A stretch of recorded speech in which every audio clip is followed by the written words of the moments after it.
Good morning, Brookside kids. I am so glad that you have joined us online here again today. And today we're going to continue talking about forgiveness. If you remember, forgiveness is deciding that someone who has wronged you doesn't have to pay. Now today I have this awesome little tool here. It's one of my favorites. It's called a measuring tape. And a measuring tape can do things. It can measure things. Did you know that? I shouldn't hit the camera. I am not very tall. And today we're going to hear a story about a brother who was seeing some things going on in his family that didn't quite measure up in his mind. You guys watch the story and I'll see you guys in a bit.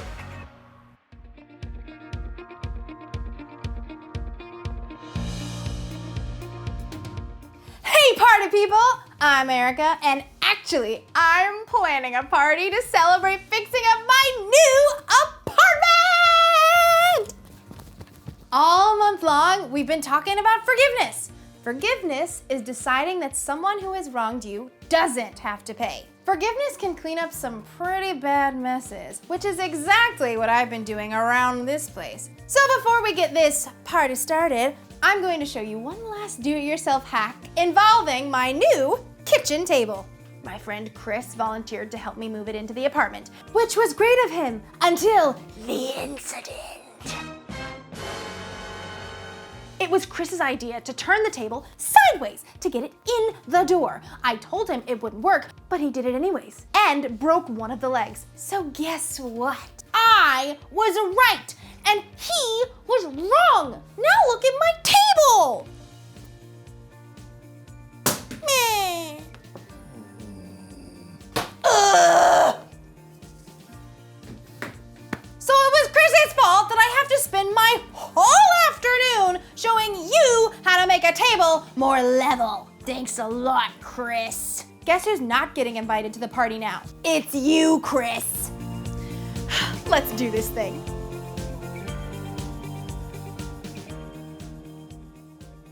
Huh, that was pretty easy, actually. Let's check this out. Test 1. Test 2. Ooh, yay! Last but not least, test 3. Oh man. Don't think that lets you off the hook, Chris. You're still missing out on my party.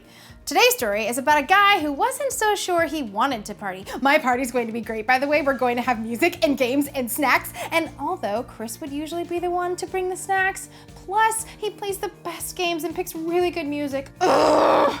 If Chris isn't invited, maybe I'll be the one who misses out. The Bible. It's 66 books of history, stories, letters, and poetry that fit together to form God's one big story. The epic adventure of how He created us and loves us so much that He made a way to rescue us. As we travel through the Bible, from Genesis to Revelation, we discover people who met God and found their lives changed forever. And now for an amazing story, inspired by the book of Luke, chapter 15, verses 21 through 32. When Jesus wanted to share something important, He often told a story to explain what He meant. Now one day, the religious leaders were grumbling because Jesus chose to bring in outcasts and people who did things wrong. He hangs out with sinners and even, eats with them. Jesus knew their hearts. These men thought they were better than everyone else. So He told them the story of a man and his 2 sons. Now the youngest son asked for his share of his father's money and he took off. He spent his money on parties and all other stuff. But then the money ran out and he ended up at a miserable job feeding pigs while he himself starved. Desperate, the young son returned home planning on begging for mercy and working as a servant. Instead, his father welcomed him with open arms and even planned a party for his lost son in his honor. Ultimately, seemed like a happy ending. But Jesus wasn't finished with the story yet. The older son was in the field. When he came near the house, he heard music and dancing. If Jesus were to tell that story to us today, it might sound something like this. The older brother, let's call him Will. He spent the entire day working hard, perhaps plowing up the packed dirt on a brand new field. Come on, Bessie. Just one more row. Gotta finish before the light goes. As the sun slipped behind the hill, Will finished breaking the dirt on his last long row. I just need some water and a quiet meal and bed. Will trudged slowly back to the house and left Bessie in the barn with a bag of oats. If my slacker brother hadn't run off, I wouldn't have to work so hard.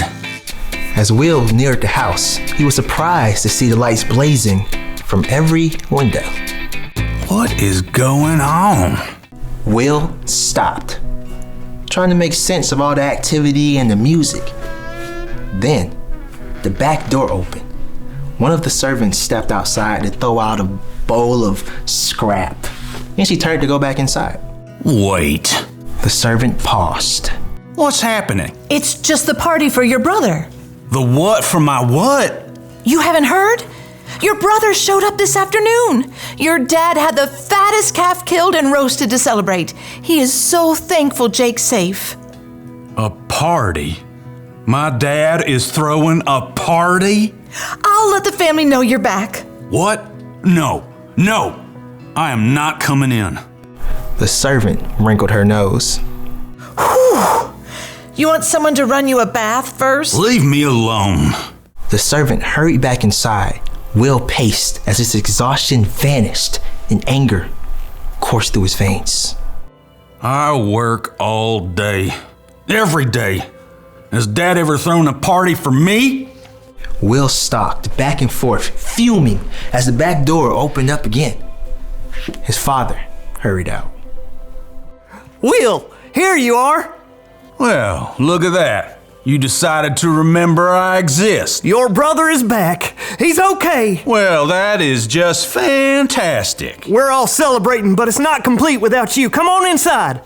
Will turned and looked directly at his father, eyes blazing. All these years, I've worked non-stop for you. I've done every single thing you asked, and you never even given me a goat to have a party with my friends. You never said you wanted. This son of yours runs away with your money and wastes it like a fool. Then he shows up and you roast a fatted calf and throw a giant shindig. Will's father sighed, took a deep breath, and looked Will directly in the face. My son, you are always with me. Everything I have is yours, but we had to celebrate and be glad. This brother of yours was dead for all we knew, and now he's alive again. He was lost, and now he is found. Look, I'm real tired. I plowed the entire north field. Thank you. I think I'll just go to bed. Won't you come into the party? Just for a few minutes. Will hesitated. He could see the people through the window, dancing, eating, full of joy. The light and the music called them. Please, Will. We don't know if the older brother ever listened to his father. We don't know if he ever forgave his younger brother. We don't know if he chose to go and enjoy the party. But what we do know is that if he stayed outside, he missed out on many good things. The older brother in Jesus' story totally missed out. Being right was way more important to him than repairing the relationships with his father and brother. The father, on the other hand, forgave his son and threw a big party! Forgiveness is something we should celebrate. Think about it. In the beginning, God decorated for the biggest party ever when he made paradise for his people. But over time, people got further and further and further away from paradise. So, God sent Jesus. Because of what Jesus did for us, we can be forgiven. Jesus even said that when someone turns to God, there's great joy in heaven. Maybe like a party! When you forgive someone in your heart, that's worth celebrating. I mean, forgiveness can save relationships. It can even make someone else feel like they matter. And forgiveness can take the weight off your shoulders too. But when you hold grudges and you don't forgive, you can miss out on all that stuff. That's why the one thing to remember today is this. When you don't forgive, you miss out. So, of course, I'm going to forgive my friend Chris for breaking my table even though I was right and he was wrong. I don't want to miss out on our party. And I definitely don't want to miss out on our friendship. That's way more important to me than being right. Well, that's all for now. I've got to go get ready for a party. See you around.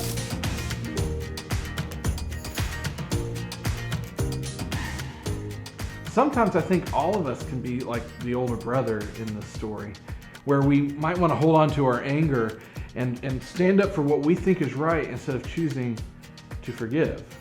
Jesus showed us that we should forgive others because he forgave us. So this week, as you're in your homes with your families, maybe more than you want to be, find different ways that you can show forgiveness instead of getting angry about something that maybe is not that big of a deal. Because remember, when you don't forgive, you miss out. In fact, our memory verse for the whole month of March has been this out of Colossians 3:13. Put up with one another. Forgive one another if you are holding something against someone. Forgive just as the Lord forgave you. Now, sometimes we don't feel like forgiving someone else, but because the Lord forgave us, we should forgive others. Hey, it's been great learning about forgiveness over this past month, and I hope that you guys have learned something and something that you can do at home this week. We have a few more links below that you can do together as a family, and I hope to see you guys next time.